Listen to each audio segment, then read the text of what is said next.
2.2 miles. Very impressive. But the greatest sniper shots in history are not always the longest ones. Today we are talking about much harder shots. Shots that required 3 days of crawling through jungle, shots fired through enemy scopes, shots taken on the edge of physical and mental collapse, shots taken during emergencies. Distance is a number. What these guys did, that's something else entirely. But which one is the GOAT? Criteria. Before we give out the trophy, let's talk about what actually makes an impressive sniper shot. From my time as a platoon leader and years of long-distance shooting, these are the 5 things I look for when I rate how good a shot really is. 1. Conditions. Wind, rain, elevation, heat mirage, vegetation, lighting. The environment is always trying to kill your shot before your round even gets there. 2. Equipment. Not every one of these guys had a modern precision rig. Some were working with weapons that, by today's standards, you would politely describe as optimistic. 3. Stakes and context. A perfect 1,000-yard shot on a calm day at a static paper target is a great shot. A perfect 800-yard shot at a moving target under fire after 3 days without sleep, while the fate of your patrol hangs on it, that is something completely different. 4.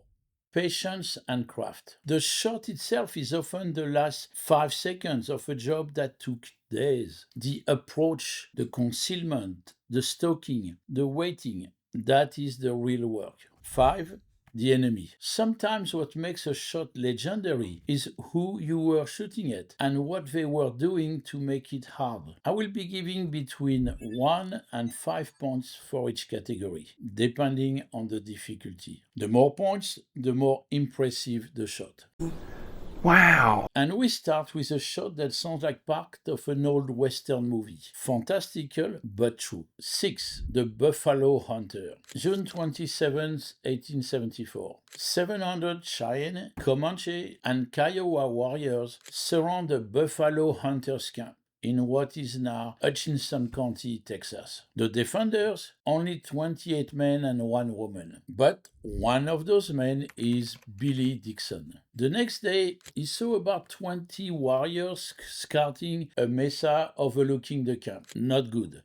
That's no good. But Dixon was an experienced hunter. He took position near the stockade and aimed. The target was a warrior on his horse. The distance, 1,538 yards. It seems impossible, but Dixon made it. He shot that warrior right off the horse. It was something so otherworldly that the native warriors got spooked. They thought only witchcraft could explain it. Their morale weakened. With that, and reinforcements trickling in, the native warriors gave up the fight after 5 days, and the second battle of Adobe Walls ended with minimum bloodshed. The army later surveyed the scene and confirmed everything. Dixon's shot is still in the record books. Conditions. Unfortunately, we cannot know the weather conditions for sure. But Dixon making an uphill shot at that distance, highly impressive. 4 points. Equipment. Here is where things almost really do get magical. Dixon was using a 50 caliber Sharps Buffalo gun. Single shot, black powder, which means a lower muzzle velocity and less accuracy than modern smokeless powder, plus only iron sights. Incredible. That was awesome. A perfect 5. Stakes. Not quite as high as some of the other feats in this video. There was no immediate consequence to him missing the shot, but the effect it had on enemy morale was still considerable. 2 stars. Patience and craft. This feat was not one of extreme discomfort and a long outing. He was in camp, so compared to what else you are going to see, I can only give it 1 point. Enemy. The enemy had the advantage of position at an elevation and movement with his horse, tough to hit. Plus, he was part of a party of 700, putting the camp under siege. 3 points. Total 15 points. Dixon's shooting might have been otherworldly, but compared to the other shots, it did not call on the same level of discipline. Don't think so? No, I don't think so. Imagine trying to shoot a smaller target in the middle of a monsoon on Valentine's Day. 5.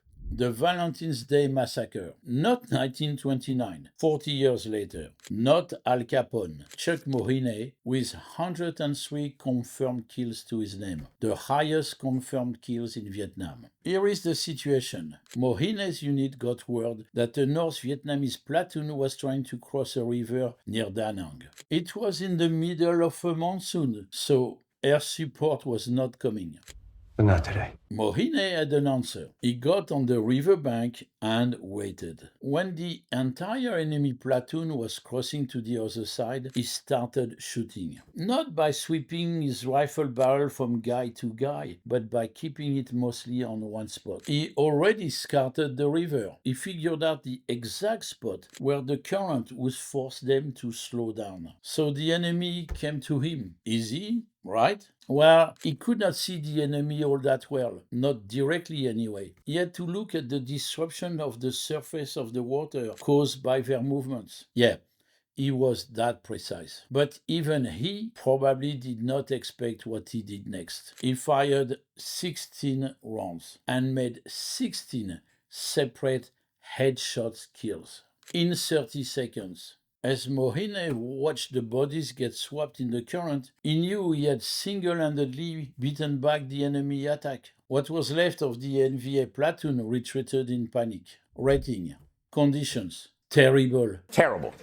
It's the middle of a monsoon. Rain, wind. The enemy is moving with the current, albeit slowly, at night. Lots of ways for a round to stray off. And Mawhinney still got 16 headshots in a row. 4 points. Equipment. Here is where things get nicer. Mawhinney used an M14 with a starlight scope, an early night vision optic. It was advanced equipment for the time and definitely made the shots a lot easier than if he was using iron sights. So, regretfully, I have to give this a 1. Stakes. Everyone knew the enemy would try to cross the river, so that lowers the urgency a little. But it still could have been a bad situation. Without air support, American troops would have been a lot more vulnerable. Mawhinney's counterattack saved lives. 4 points. Patience and craft. Mawhinney was not out there all that long. Compared to what you are going to see soon, this mission was almost literally a river cruise. But still, you try being out there, adrenaline pumping, knowing the enemy is coming, and it's a monsoon. It gets a 4. Enemy.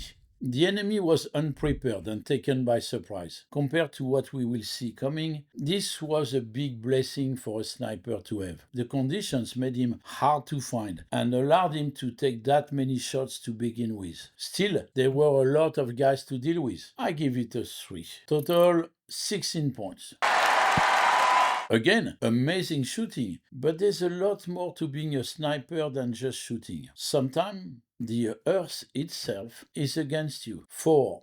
The Coriolis shot. It was November 2009, and Greg Harrison was in a convoy moving through a Taliban-infested area of Afghanistan. Sure enough, the ambush came. A crew using a heavy PKF machine gun, a Kalashnikov machine gun basically, started shooting. Their target vehicle carried the mission's commanding officer. Fortunately, Harrison was in the back of the column, so he acted. He got into position, dropped his bipod, and took aim. There was just one problem. He was 1.5 miles away. His first few shots actually missed, but he and his spotter, Corporal of Horse Karl Barbour, were very well trained. They adjusted to the target and tried again. Now, there was success. The gunner was dead.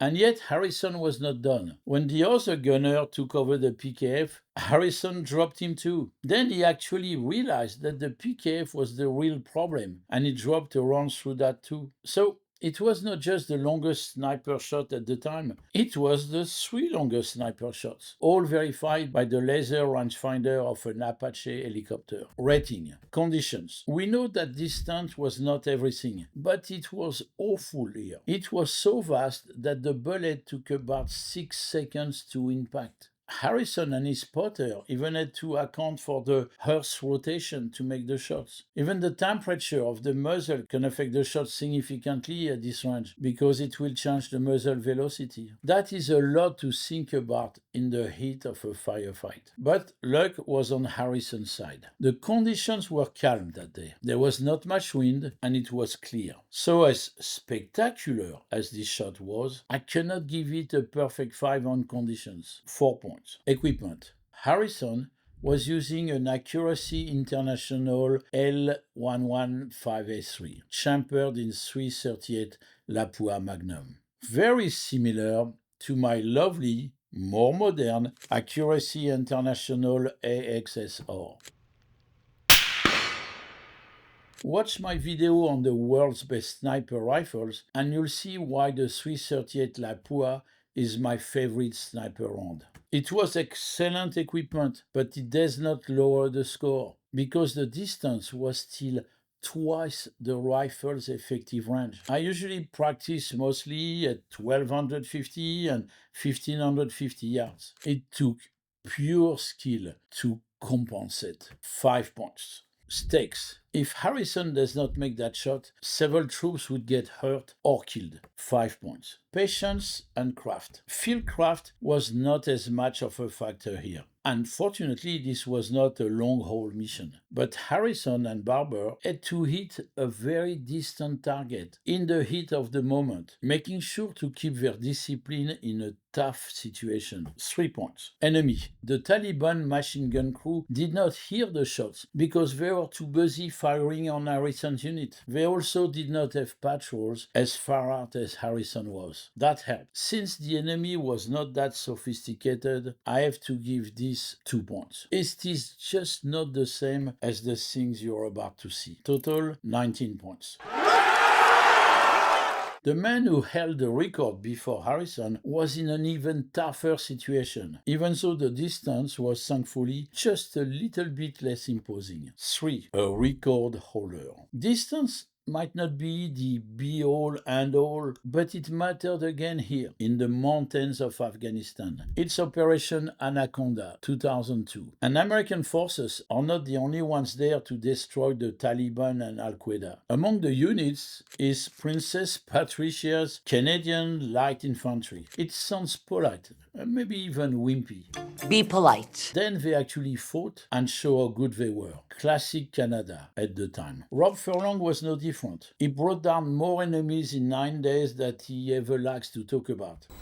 What? But the most impressive shot came at the time it was most needed. The enemy was on the move. Coalition forces were in the middle of a firefight in the mountains. One of these enemies had an RPG, and he was getting ready to use it. Furlong spotted him through his scope, but he was far away, 2,657 yards. It would take 4 seconds for his shot to even reach the target, but he had to try. He shot once, missed, shot again, missed. The third time was the charm. A perfect, lethal center mass hit. It was the longest sniper shot on record at the time.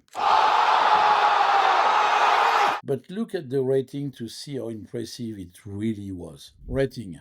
Conditions. It's the mountains of Afghanistan. Cold, windier than Harrison shot. Very distant from the target. That is a lot of ways for a sniper shot to go wrong. In terms of difficulty, it's a 5. Equipment. Furlong was using a 50 Macmillan TAC 50.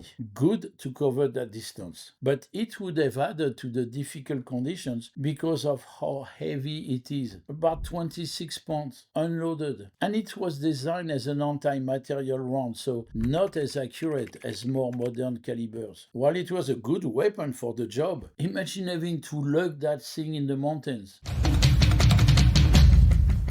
I give it a 4. Stakes. The enemy was about to fire that RPG. Maybe it would have hit, maybe not. But the urgency to make that shot now was there. 5 points. Patience and craft. This operation, fortunately, did not require Furlong to use the most sophisticated fieldcraft, like you're about to see in a minute. But with that weight, on a mountain, and with his adrenaline pumping, it was still impressive. 4 points. Enemy. The enemy was not all that sophisticated, and he was not protected by any special bodyguards, nor did he suspect the shot. But he was moving at a long distance. 3 stars. Total 21 points.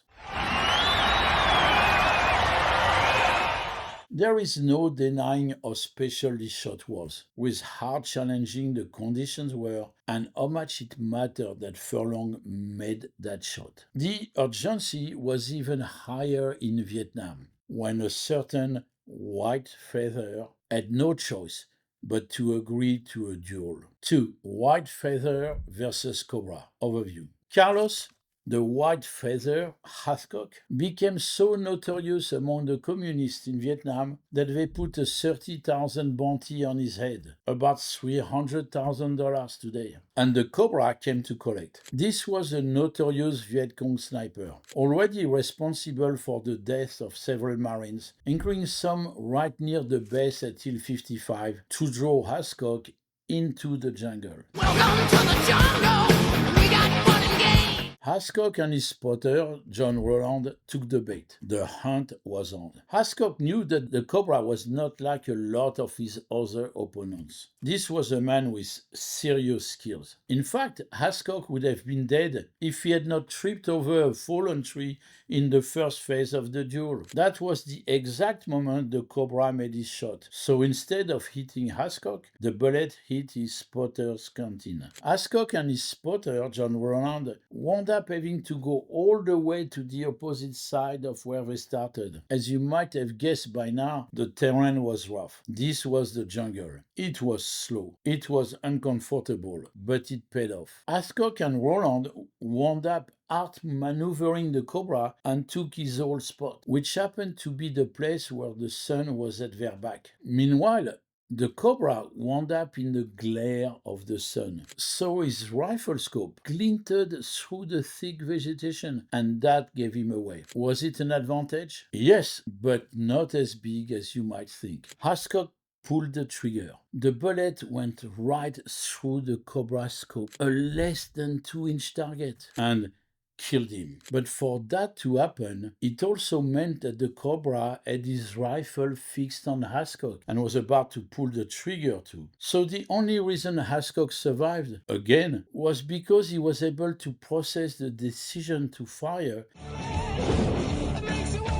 just a fraction of a second faster. Rating. Conditions. Fortunately, it was not raining, but these were difficult jungle conditions. Conditions that the Cobra knew very well. 5 points. Equipment. Hathcock used his Winchester Model 70 with a 30-06 round, equipped with an 8x unearthed scope. It was an advanced rifle for this day, and Hathcock was very familiar with it. The distance, about 300 yards, was well within the effective range of the rifle. He also had a spotter with him on the mission, so while it might sound like sacrilege, the feat actually becomes less impressive with a weapon like this. 2 points. Stakes. But we rebound with the stakes. The Cobra already killed several Marines, including Hathcock's gunny. Some of them he killed just to lure Hathcock into the duel. You can bet that many more would have died if the Cobra had killed Hathcock and collected that bounty. 5 points. Patience and craft. You have an enemy sniper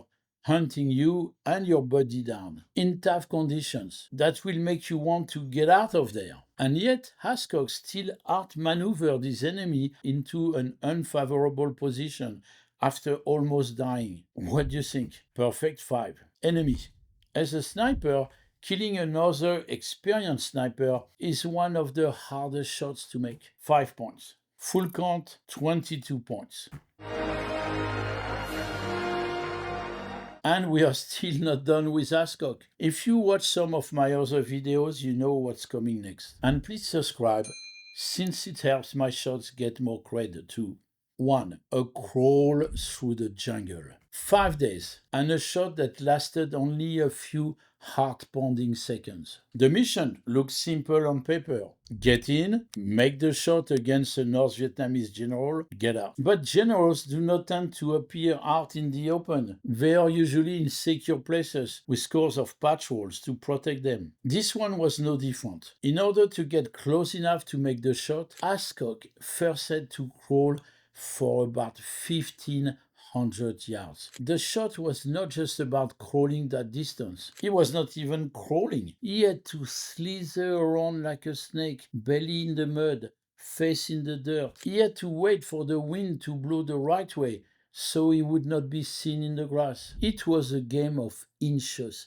Literally. There was no getting up to go to the bathroom. The grass was the bathroom. This is not a glamorous job, people. This is not the movie version. Did I mention it was hot? And the brush was not a gentle meadow grass. This was the kind of stuff that could cut you in an environment with the kind of wildlife that Vietnam specializes in. The kind that could kill you. And if it is not the snakes, it would be the guards. They were still there, patrolling, sometimes just a few feet away. Did you think Hathcock was beyond their reach? But he made it, and the general appeared. It took one shot, the general went down. It only took him 3 days to do it. But wait a minute, I said 5, right? Yeah. It was not over. Back to the mud, back to slithering around. It took 2 more days of that for Hathcock to make it out safely. So, what do you think I'm gonna give this one? Rating. Conditions. Self-explanatory. 5. Equipment. The same rifle as before, but there are differences. The distance was much longer, about 700 yards. Hathcock did not have a spotter and used the rifle he had been dragging for days. 4 points. Stakes. This was a high-value target. The stakes were not quite as immediate against the Cobra, but taking out this general was an opportunity not to be missed. 4 points. Patience and craft. Self-explanatory. 5 points. Enemy. A general with swarms of bodyguards. You get it.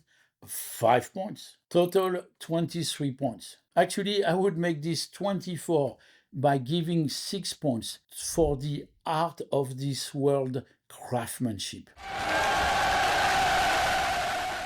If you ask me what I think the ultimate sniper shot is, this would be it. Hathcock was just built differently. But every sniper needs to be prepared to make a shot like this if that is what is needed. If you like that sort of discipline, you have no business being a sniper. If you want to find out what Hathcock was really made of, and some of the more unusual people who had what it takes to do this, watch this video about what makes a sniper next.